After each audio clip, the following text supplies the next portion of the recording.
Hey, what's up, everybody? This is DJ Thielen, CEO of Forge Foreclosures, founder of Flipping on Demand, and your host of DJ Thielen Live. And where every week we bring to you success strategies to help you be better in your life. Today, I got on a good friend of mine, Bryce McKinley. He's got a tight schedule because he's in heavy demand, but we're going to kick it up here and get right into shit. So what's going on, buddy? Man, what's going on, DJ? It's what, Wednesday? I'm blessed. I'm ready to go. Hey, and we're going to drop some knowledge, man, really, and get right into stuff. You know, sometimes we get into life stories and we get going, but I know that you have a time schedule. So want to deliver as much, value and knowledge as we can here. So tell everybody, obviously those of you that don't know Bryce, you might have seen him on Facebook or on stage or, speaking somewhere, but, docking the journey, right? On a boat. So it basically, man, this guy has a very extensive sales background.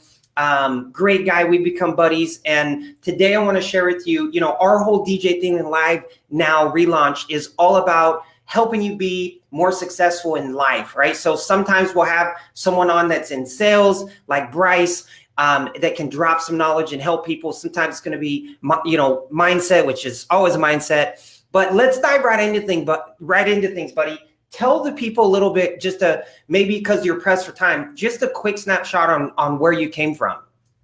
Yeah, man, I appreciate that. So, DJ, like the serial entrepreneur, I've got a long story of ups and downs, challenges, and wins, right?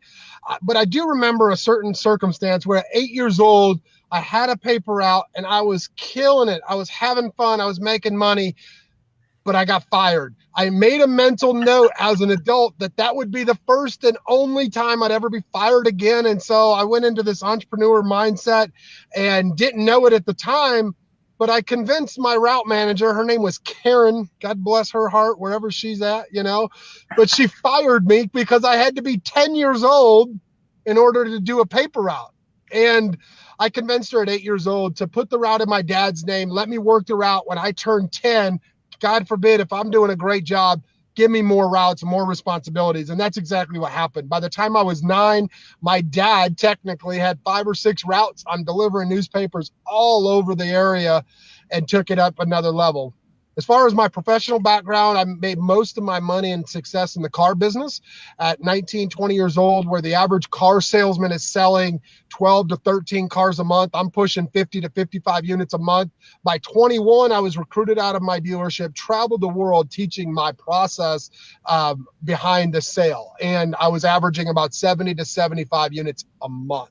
And so I've been to Ford Corporate for their National Walk-Around Championship 4 times. Nobody's ever been there twice. I've been there 4 times. I've won it twice. I've got second place twice. I live, eat, breathe sales around processes. And so most recently, I've applied that to the real estate industry.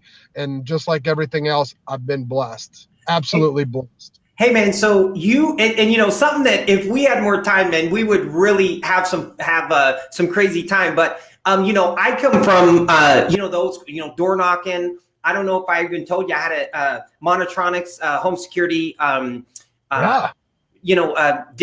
and then it went to ADT and everything. Anyways, so you're gonna love and hate me for a half a second. I remember you saying Monotronics a couple months ago when we spoke, and as a mental note, so this wasn't scripted for you guys watching this. So thanks for joining. Share this out because we're about to drop some gold nuggets. But something you didn't know about me, back in 2010 when ADT Tyco split and ADT formed their dealer program. Yeah, I did that. Their new homeowner division, that process was what I did for them, and how they get their MLS leads and split them out, and that sales process that now ADT Corporate's adapted to because the dealers have done such a great program. Oh man, that's crazy, dude. We gotta talk more about that, man. I mean, talk about I remember mine was in the late 90s, 97, 98, 99, driving around, running appointments, using a Thomas guide, trying to figure out like crossing over, Thomas guides. Those of you that don't know what a Thomas guide is, look it up. We ain't got time to rip into that. But go into Bryce. So obviously, sales wise, you have a great knowledge on, systems, processes. Share with, let's drop some nuggets on them. So share with the people on here, maybe, you and I have talked about your RAQ, your rack system. If you want to talk about that, or share something with them that you have taught, that you've implemented in various programs. Because really sales is like, sales is sales, right? If it's cars, if it's real estate, if it's, buying, getting a property or in someone's house. But share it to people on here what is like a quick nugget that you can share with them. One of them, I will get into more on what would help them in their sales, journey and help them be able to be more successful in their sales. Yeah, that's a great question. So if there's anything that I could teach you guys today that had to do with sales, it would be quit trying to relate to people about your personal situations or examples. Let me say that again. Quit trying to build rapport by saying things like, oh, you've got a Corvette? My dad used to have a Corvette. Make a mental note. That person on the other side of the communication event doesn't give a shit about your dad or his car. And I say that with the most love. However, if you use the rack, like what DJ was referring to, and you change the way that you try to empathize and build rapport and repeat it back to them, oh, wow, a Corvette. Did you go with the red one or did you go with the black one? And you repeat it back, acknowledge it with feeling. So get excited for them and then ask them a question. And I'm just using that as an example, right? You're talking about selling a car. If you're in sales and you're selling a car and they say that, they want more legroom. You want more legroom. Is that because you're expecting and you're going to have little ones in the back seat, or are they getting out of the house? If you're selling or buying a house, are you upsizing or are you upgrading or downsizing? Oh, you're downsizing. Is that because your kids are getting out of the house? Repeat, acknowledge, and question. Quit trying to relate to these folks around your personal circumstances. They don't care about you. Mm-hmm. That would be the number one tip. Number two, find a process. I've got a very simple 5-step process. And if you'd like, I can go into that. Or, hey, Bryce, what you just hit on was a really important thing. And, listen, some people, it's like, not everyone's going to be LeBron, right? Like some people are just more athletic. Some people are, more of a people person, but I'm a true believer that everything we do is learned. So people, if you're an introvert or whatever, you can develop these tools. That's the great thing, is it's the even playing field. You can develop these tools to be great at sales. And what you just hit on is really important, because when you're asking them that question, right, you're not really like whether they say, yeah, I'm having a kid, what you're doing is getting them to open up, right? That's the whole kind of point, and really tell you, oh, well, we adopted a kid and he's 6'7" and there's no way he'll fit in the back seat. Oh my gosh. Well, then, right. And so you're really getting them, you're not really asking them yes, you're asking them a question, but the question is designed for what, Bryce? To get them to open up, right? Yeah, that's a great question. So it's interesting you say that, because I do a podcast or a live Zoom call with my virtual host selling group on Facebook every Wednesday and try to drop knowledge like this. And this exact question was asked. Well, what if I'm not an extrovert? I can't get excited like you do. Hell, if you're an introvert, you probably do a better job of this than I do. I have to know a script and I have to know a formula to ask these questions, because I can be a prick and I don't always care about people as genuinely as other people because I'm so extroverted, or it comes across that way. Not that I care any less. You probably do it better than I do. So don't doubt yourself. For example, all this is repeat, acknowledge, question. So you say the sky is blue. I would say the sky is blue. Are there any clouds out there? Very simple. Repeat, acknowledge, question. Now let me use the same example with feeling. The sky is blue. That's got to feel exciting. You can go out and play in the backyard today, right? Put some feeling, excited, or the sky, things like that. Same thing with the house and the different challenges that we face in real estate. Oh, wow. Or you mentioned earlier, legroom. So, oh, wow, you're looking for more legroom. Must be hard trying to find shoes for the guy that's 6'7" in the back seat, huh? Make a joke out of it. Yes. That's a challenge for you. That's a feeling or a verb, right? So all you've got to do is repeat, acknowledge, and question. It's that simple. What happens is, and to answer your question, the purpose of all of that is you want to get more out of them. And when people know, what's the saying go? People don't know, or people don't care how much you know until they know how much you care.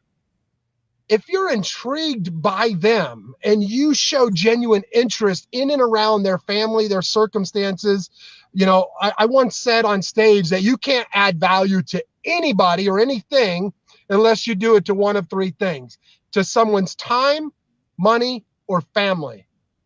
And if you're going in and adding value to that time, money, and family, you're doing a better job by asking questions about those things that they care about. Absolutely, man. Because you're getting to, we talk about, and here's the thing, man, this is raw. You and I have never talked about the stuff what we're chatting about now, which is really cool. But, it's the why. I tell people, hey, find out, like, what are they like, especially with the house. So give an example to people. If you had, let's just say that you just had a cash buyer lead come in, right? And you're wondering, you had this lead come in, it's a form, and you're saying, hey, I'm going to have a discovery call, right? To see what they're doing, that kind of thing. See if they're actually a cash buyer, if they're a wholesaler saying they're a cash buyer, right? So when you're doing that call and making that call, when you find out that they are a cash buyer, and I'm curious how you do it. So something that we do is say, hey, don't just find out like where are they at right now? What are they doing now, right? Where are they trying to get to? And what kind of challenges are they having getting from where they are now to where they need to be? And would you like our help? Yes or no? Great, we can help. This is how we can help. We share with them how we can help, but also finding the why. Because, if it's, especially like you were saying, time, money, family, if they want to, why do you want to, I ask this guy, why do you want to buy properties? Well, I want to retire. I want to, watch my kid and coach my kid. Is when you can attach that feeling, like you were saying, you attach some feeling to it, that the motivation on their why, is so vital. And so when you would do a call like that, or you go into a house, Bryce, and you're trying to buy like a private seller deal, right? What are some of the things that are I guess keys that when you're going through that, when you're chatting with them, outside of the, the rapport and all of that, that really help you get really a massive results? Because you're a results guy, right? That's what you teach. That's what you coach. People pay you a lot of money for. How can people get better results when they're going in and either they're talking to someone on the phone that filled out a form or... Yeah, let me answer that. So you've said the word form 2 or 3 times, whether you're talking about your cash buyers or you're talking about your cash sellers. So, I recognize, I hear words and I form acronyms around them. One of the things that anybody going through any process, you've been through, some of the big wig groups, and I'm not going to name any here because there's a ton of great programs out there. One of the things that everybody teaches is you need to get them from point A to point B. And so here's a few tips and tricks to get you down the road. It's like the old sign on the trail. When you go to the trail and there's a V in the road, right? Well, It says you can go this way or this way, but it doesn't actually say this road is going to have more bumps than this road. It doesn't give you the action steps. Nobody teaches this. And this is what I want to drop for your audience today. And so, you've got to have a roadmap, sure. But without the compass, the roadmap is no good. And so I like to teach little wins so you can get actionable steps. And so I've got a 5-step process. And more importantly, a way to get from A to Z, or an NLP, finish before you start, get to the end results first, and it's all ammo in your pocket. How do you do that? Well, you mentioned the word form. The word form to me, when I hear that, is family, occupation, recreation, and motivation. Here's the deal, guys. You can't find their motivation if you can't find out what they're for. Let me say that again. Form, F-O-R-M. You cannot find their motivation if you cannot find out what they're for. And so when you take that initial call, whether it's a buyer lead, it sounds like, man, so you're buying houses. Tell me about that. Is your family on board? Is this a family business? Oh, wow. How many brothers do you have? Very cool. How long have you been in the business? You're talking about their occupation. What's the most challenging part of your business? And maybe we can work together to free up some of that time. Oh, wow. Now, this can be a stressful business. What kind of fun stuff do you like to do, JJ, to get your mind off of that flip that you're working right now? Boom. Now I've got your family, your occupation, your recreation. Now when I ask you your motivation, I understand all of the in between the lines, making mental note that these are all ammo in my pocket. So when I pull out the sniper rifle and I hit you in my step 4 and close the deal, my deals are larger. My deals are more efficient. And so for example, I'll give you a stat. Most people in this business buy 1 or 2 houses a year at wholesale. If they're wholesaling, most wholesalers do 2 or 3 or 5 deals a year. The bigger guys are doing, 10 or 15 a month. And then you have large companies that are out there marketing all over the world, and they're doing a couple hundred a month, but they're 2 or 3 here, 2 or 3 there. Last year, my average month to month was 55 plus personal and over 100 in the office, month in, month out. I haven't walked a property in over 4 years with the very simple 5-step process to the conversation. Now, granted, there's some systems behind that and automation, and it didn't happen overnight. But if you're going to sit here and tell me I can't do that because I don't have the money, I'm going to tell you folks, I was sleeping in my car 7 years ago with the 40 cal in my mouth. So I don't buy into that. It's a matter of finding somebody with a system, duplicating it, and just trusting the process. Absolutely, man. So on the 5-step process, I know you can't go into everything, but can you give people just a snapshot? And obviously I'll post your site if they want to, go on, get some info from you, connect with you personally, that kind of thing, to get more of this. But what would be, if you were to just give a nugget on each of those 5 steps, what are they? That's a great question. I appreciate you asking. So I kind of came up with this just a couple of months ago. And whether you're in shape or out of shape, DJ in shape, Bryce out of shape, right? We all know, I'm just kidding, right? We all know what it looks like to go to the gym, whether you do it or not. We all know that when you go to the gym, you don't just jump in and put 100 pounds on the weight bench. Yeah. You go in and you stretch out, you warm up, right? And you put 50 pounds on if you're out of shape, or you put 100 pounds because your goal is 200 pounds. Wherever it is you're starting out at, you warm up or you stretch out. You put the weight on and you gradually add to it. You start moving yourself along the lines to that next goal, right? So once you've gotten to that next goal, you get there and you keep pushing and you start getting these limiting beliefs like you can't do it. And then, you're at the top and you rack it. You put it back on the rack and you're done. Well, that's the close. Now, in the close or the end of your rack or your session, you don't just get up and go home and shower and be done unless you're just completely unknowledgeable that you should probably cool off a little bit. Go take a lap around the track. Go take a lap around the pool. Stretch out a little bit before you just run home and go into family time. That same process is what I call life. You can apply this to conversations with your kids. You can apply this to conversations with your spouse, your lover, your sellers, your buyers. So let me break that down. You go into the gym and you warm up. I'm going to warm up with my sellers. I'm going to go through that acronym of FORM. Now, in step 2 of my process, I'm going to start bridging the gap. I'm going to start bringing them forward, or in our other example, adding weight to the bar, making it a little heavier. Your pain, your children, the house is too small, whatever that is, I'm going to start moving that forward and talking about those points. Now in step 3, where I'm getting those limiting beliefs on that bar, as I'm lifting up that bar, I start creating what I call in step 3, defeating questions. I start asking questions that really put the salt on the wound and create a self or psychological limiting belief around the conversation. So when I went in not talking about money, but they're in their head telling me their house is worth 200, 9 out of 10 times, and I've proven this over and over again. One of my business partners and I just did this the other day in a live chat via text. Conversation started out at like 150,000. 20 minutes later or an hour later, we contracted the house for like 90,000. It was like $40,000 off, and it was a home run at her price. But we went through the process, and she deducted psychologically, just like you do with that weight bar. You start telling yourself you can't do it.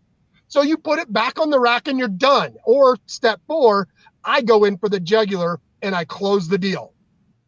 Now, I don't just get up and say, thank you for your business, I appreciate you. I warm down just like I would cool off at the gym. I warm down and say, man, I'm so excited to get this checked off your list. I know you mentioned that you had a 6'7" kid. Are y'all going to play basketball this weekend, or any big plans this weekend? Got to get new shoes for that guy because he's always growing. I'm going to make it a little lighter. We're going to get off of the business and we're going to warm down. And I say warm up and warm down so it's easy to remember. Step 1 and step 5 go hand in hand. You warm with form. Always warm with form. So when you warm down, talk about their family or talk about their occupation or talk about their recreation. Are you guys got any big plans this weekend? Family coming in town for the holidays? You got to work this weekend? Whatever it is, warm with form. And when you find out what they're for, your motivation will always come and it will always be solved. I love it. Hey, what was step 3 again? I got Step step 1, obviously, for the people, so I can repost this, was the warm up, find the pain, and on step 2, and bring that out, make the bar heavy. What was 3? Step 3 is defeating questions. So basically what you're asking is limiting belief in psychologically, you're creating a limiting belief in their head. So just like when you have the bar up at the gym and you're telling yourself you can't do it, when I start asking you, for example, we're talking about the bathrooms. Oh, wow. So you've got 3 bathrooms. Have you done any updates or upgrades in the last 2 to 5 years? Oh, yeah, we updated the bathroom. Oh, wow. So you did update the bathroom. How long has it been since you did that? The way that I ask the questions. And so there's so much more that goes into the questions, but I repeat, acknowledge, question, and those questions that I ask start putting limiting beliefs in their head. So, well, yeah, it was when we moved in. Oh, so it was when you moved in. How long ago was that? 20 years ago. So you'd imagine 1989 and 2019 are 2 different standards of living, right? Yeah. Limiting belief. They just agreed. They bought into it. Shit, they deducted another 20 grand off of their price that they thought they were going into. Hey, I graduated in 89, man. You're aging me.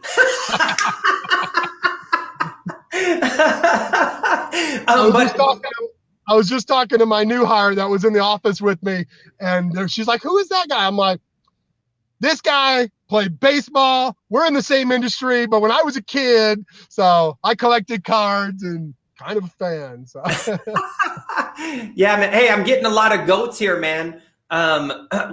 Lee Jones said, Bryce the GOAT. And we got a lot of comments, a lot of engagement. So because I know that your this episode is going to be a little shorter, but those are the things too, like you said, Bryce. Give maybe, I think the warming up, warming down is, people can get comfortable doing that. What are some of the limiting belief questions? Can you give a few more? Like if someone's talking to an investor and someone's talking to an investor and they're saying, hey, I'd like to buy, so how would that work? Like, hey, this guy's a cash buyer. What would your process be if someone's on the phone with, say, a cash buyer and you're wanting to see what are they doing and how you can help this person? So I predominantly do wholesale. So that would have to, in my opinion, I feel like I'd have to be in that situation because for me, it would come naturally. So what I've been coaching and teaching is the other side. I do have my scripts for my cash buyers. I haven't done that in a couple of years because my office handles that for me. Now, if that's the case, I'm still going to talk about their family, their occupation, their recreation. I'm going to start moving that forward to find out what their end goal is. But when I start building limiting beliefs with them, I'm building it around the fact that I'm the only person that they want to buy from. So I'm asking them, what has been your experience in the past and what exactly are you looking for when you buy your next property? Okay, great. So you're looking to spend $150,000. Tell me, why aren't you looking to spend more? Oh, I don't have the money. So he doesn't have the money. I'm not going to send him my $200,000 deals. I'm going to send him my $75,000 to $80,000. So that way he knows that I'm the guy to go to. I'm going to make him money. I'm not going to waste my time sending him every Tom, Dick, and Harry deal. I'm going to separate my buyer's list based upon his answers, right? Yep. I'm going to dig deeper and ask him those questions. And when I ask the why, why wouldn't you shoot for that $200,000 ARV? Well, I couldn't get approved. Oh, you couldn't get approved. Now, is that because you don't have the line of credit or you just don't have the network? Oh, no, grandpa's got $2 million in the bank, but okay. Well, I've got some money. Let me ask you this. If I gave you a shot and I loaned you a little bit more money than what you're used to, would you feel comfortable stepping into that next pool and playing with the sharks versus the minnows? Now he's like, hell yeah, I want to play with the sharks. Well, if I loaned you the money, what exactly does that look like? Are you looking at paying 20%, 25%, or are you only comfortable paying what you're used to at 12 or 13%? So I know he's willing to go up a little bit. So what's the absolute maximum, the maximum percentage or cap rate you're looking for? And I start going in. So now it's kind of the opposite. I'm looking at what his max is. So now instead of lowering the price, I want to see how much I can loan him or how much I can push onto his plate and still make him make a decision.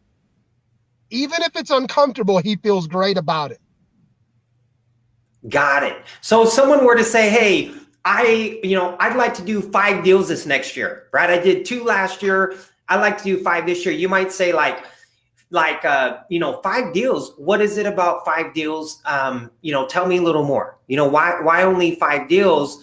I'm just curious, is that going to lead you to, leave your job? Are you looking to, bring the wife home from work? Tell me a little more on what it is about the 5 deals, Yeah, so what just clicked in my head, it says right behind you, investing made simple. I would keep it simple and not kind of circle around. It's ironic that you're in baseball, so you'll understand this. Instead of circling around the bases, listen to coach, stay put. One question, don't fire off with these and or other options.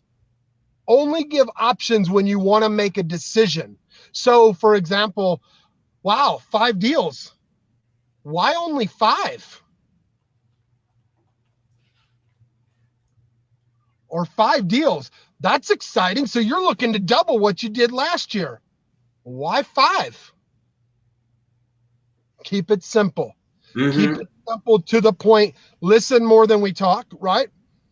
Oh, okay. So if you could do 5 deals, this would get you out on the lake sooner than later with that beautiful dream home. That's what I hear. Is that right? Start bridging the gap, right? I'm Mhm. moving them. Their goal is they want to move out. They want to build a bigger house on the lake. They want more toys or whatever. Ooh, my back is hot. Turn that heat off. So, sorry, my heat warmer was on my seat. It was like 40 degrees in Dallas this morning. So I would start asking those questions more direct, repeat, acknowledge question, more direct and more simplistic. So that way they are doing more of the talking. Yes. And I totally agree, man. And you hear people, obviously, like I've talked about, and I'm a talker, man. So like for me, I gotta like freaking like really check myself, right? And so, but asking questions, and really allowing them to talk, obviously is huge. Closing, before you share with a few people, maybe a few of your favorite closes as far as asking for the sale. What would you say, 1 or 2 of them, or your favorite one, or whatever? When you go into the close, what are some of your favorite questions to ask when you're closing? Yeah, that's a great question. I appreciate you. So I'll end with the close that I go to 9 out of 10 times. And so DJ, if I can entertain me for a second, role play with me, would you? Yeah. All right, DJ. We've talked about the house. We've talked about the good, the bad, the ugly. Now, I can only work with people that are serious about working with me. And so we know that it needs some work. We know that you want to get moved to that new house and upgrade the lifestyle. But I can only work with people that are serious about working with me. So if we haven't left anything out, please tell me, what exactly are you looking for today when we close this deal, so that I know that we're a good fit for each other and I can see if we can help. They're going to go down this laundry list. Well, I just want the price. So price is important to you. So we understand that price is most important. I understand that you want to get as much as you possibly can for the house. And heck, for the same reason, I want to give you as much as I possibly can. So let's talk about that. If I gave you cash today, what's the absolute lowest amount you'd take for the property? 100,000. 100,000. Okay, great. Where'd you get that number? Right. That's what Zillow says it's worth. That's what they say 9 times out of 10. Zillow. Are you familiar with how that works? No, not really. No, not really. May I share? Sure. Repeat, acknowledge, question. I'm doing it right now, right? Okay, great.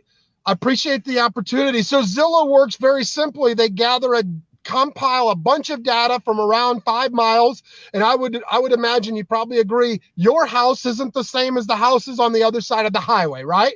Yep. So if that house is worth more or less, why would you depend on the numbers over there to evaluate your house? I wouldn't want you to leave money on the table, and I'm sure that you wouldn't either, right? Mm-hmm. Okay, great. So let me ask you again. And so psychologically, they just deducted 10 grand or 5 grand off of their number because they remembered bathroom, kitchen, floors, carpet, whatever needs to be done. So now 100,000, 9 times out of 10. And I just proved this today in my group, Virtual Host Selling 101 Prospecting Objections Rebuttals group. I just did a live call today in that group and proved it. What happens is they deduct the price psychologically, and they give me 100 grand at the beginning. When I say, so let me ask you this, now that we've discussed a little bit more in detail and you understand how those things are coming up, if I gave you cash today, what's the absolute lowest amount you take for the property? I'd take 85. 85? I appreciate that, DJ. I think we're close. I think we're really close. If not, I can do even a little bit more. Do you want the good news or the better news? The better news. The better news is I'm willing to put my money where my mouth is. I'm going to come out and take a look at the property before we ever sign anything. That way, you've got some peace of mind. In the meantime, at 85,000, I'm definitely willing to make that drive only if you're serious about working with me. But let me ask you this, DJ. If I could send you a contract right now and give you 85, when do you need to move out? 3 weeks. He didn't even catch it, folks, and he's a professional. I got you to commit to 3 weeks and not the contract. Okay, great, 3 weeks. The good news is I can give you even more time. I'd rather be safe than sorry, DJ. Why don't we do this? I'll give you 4 weeks, but we could always close sooner as long as that title's clear. In the meantime, I'm going to go ahead and send this contract over for $85,000. What's your email? Got it. I got it. And I get them 90% of the time. So you get them. Yeah, I love it, man. No, I love it. I love it. Hey. You play baseball. Let me relate it to baseball. When you go to steal or you're going around the base, you go past the goal. You go past the base, right? Mm-hmm. Just in case there's an opportunity, you're going to hit that next step. So I'm going to go around the base, or I'm going to go past the dollar amount and get them to commit to something else. When they commit to the time frame, they've committed in their head to the price. And now they're worried about moving out. They're already owning that next step. They're already owning and moving in psychologically into that new house. So now you don't want to take that away from them. We'll make it even easier. Rather than 3 weeks, I'll give you 4 weeks. And if we can close sooner and you're out and you're all settled into that new place on the lake, we'll go ahead and close sooner. But I don't want you to be stressed out about that. DJ, what's your email? I'll send you over a contract with everything we talked about today in writing, okay? Boom. Cool. And mic drop, baby. No, man, it's so like you're saying, like you come off, obviously you've done this. It's programmed, it's natural, but for people to understand that there is a process that if you follow, that is going to get you a lot higher results. Like people say, oh, well, I called them, right? Or I texted them. What'd you text them? I texted them, hey, I just tried you. I'll be available all day. Call me when you're free. I'm just like, oh my gosh, and so just because you said something or you had a phone call, you have to have a process that you go through. And if you follow that process, right? I mean, that's what you teach. Let me give the people some, cause I know that you have an appointment, probably to get a house. Let me share with people on here where they can find you so they can, people watching this, man, they can, this is going to be obviously on Facebook, on iTunes, on Stitcher. Where can people find Bryce McKinley and what, basically any, your mentoring, coaching stuff, your material, where can people get stuff from you?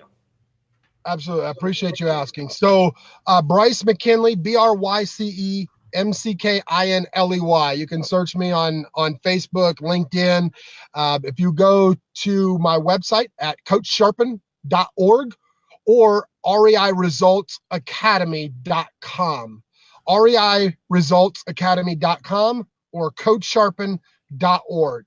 Either one of those websites, you can click to schedule a call with me, jump on my calendar at your convenience. And my calendar link is calendly.com/sharpen/15min, 15 minutes, MIN, and schedule a call with me. We've actually got a new coaching program. I just partnered with one of my former coaching students. Do you mind if I share? No, yeah, absolutely. This is really exciting. One thing that we all struggle with leads in this industry. And I was coaching a student about 9 months ago, and he asked the question, what if we had free leads for forever that you could just give to your coaching students? And I said, that would be great. It'd get them off the couch sooner than later. He said, I've got an idea. And I had my IT gal build this program out. And I've got a program right now that genuinely goes into social media acts like yourself. You set it and forget it.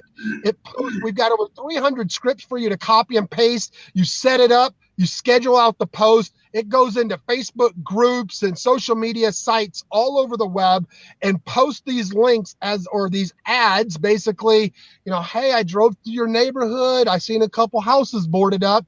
I've got some extra cash and I'm looking to buy a house or two in your neighborhood. If you know whose house that is, call me or send me a message, and that's just one example. My business partner has perfected the language behind that. And we've got over 300 scripts. We've got 20 or 30 scripts written in Spanish. And this software goes out and does that. Part of our coaching program is one-on-one. We've got group coaching. We've got a CRM system. If you've heard of Podio, InvestorFuse, or Beast Mode, some of the best CRMs right now in the industry, my IT gal built those systems out. And so she's got an all-inclusive CRM that's included in our coaching as you come on. And so I'd be honored to share that with anybody. If it's something that you're serious about, jump on my calendar, go to the website, do whatever it is that you do, but don't do nothing. Absolutely. Hey, can they find you? Can they find your calendar? I have it up on the screen now at the www.reiresultsacademy.com. I believe so. Don't quote me on that. I do believe so. That would be a question for my admin. So I'm not sure about that. All right. But, people can friend you on Facebook. They got your name. They can direct message you, get in touch with you. And you gave out, obviously, your calendar. If you want, Bryce, I can put the calendar up here real quick on the screen so people could see it. What was it again?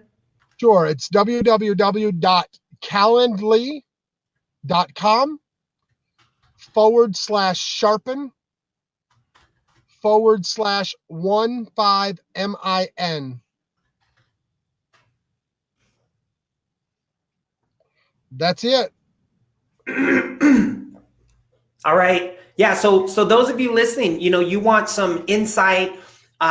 You want some, just like I believe, Bryce, and I know you're the same way. It's like, hey, man, if we're not growing, if we're not going forward, if we're not putting good stuff on our head, if we're not being around people that can make us better a little bit, give us these nuggets, help us to just be a little bit better today than we were yesterday by information, training, mentorship, then we're just going backwards. And I think, I've had a lot of people around me pass that I grew up with over the last year. So for me, it's really hit home that, hey, man, I like it. People say, oh, you only have one life. But when you really experience that and you feel it, and you can really feel like, wow, I really only have one life. I really got to make some decisions and really go for things I want to do. And like you said, man, don't do nothing, right? So many people just, it's fear. And we all have it. You have it. I have it. We all experience it. But yeah, those of you listening to the call, jump on here, share this out with other people in the Facebook groups, friends, family, people that you guys know. Thanks for being on, bro. I know that you got to run. We're right at 2:00. And one more thing real quick. You hit the nail on the head. You started to going into coaching and building, as they say, your net worth is your network. If you look at that calendar link again, you'll notice sharpen. First thing that comes to mind, if you've ever read any scripture, is iron sharpens iron as one another sharpens each other. Yeah. That to me, every time I see words, one of my weird quirks is I like acronyms. And so me and one of my best friends sat down and we figured out an acronym. And that was one of our mentoring companies, or it is one of my mentoring companies on the personal development side. Sharpen is an acronym. Selflessly helping already persons eager for nurturing. Hey, man, I saw your hashtag Sharpen hat, man. Can I get one of those? Absolutely. I will have my staff. I'm sure they're watching. I will have them get you a hat, brother, for sure. All right, man. And it's actually backwards, so when you wear it live, it's forward. I love it, man. I didn't know that. I was wondering why it always looked like. I'm like, how did he do that? It's pretty cool. Man. It's a conversation starter when you're out in public because they're like, "You're looking at my hat, aren't you?" Hey man, thanks for being on, bro. Love you, man. Have an awesome day, and I appreciate you being on here today, man. Appreciate you guys. God bless. Stay sharp. I'll see y'all at the top.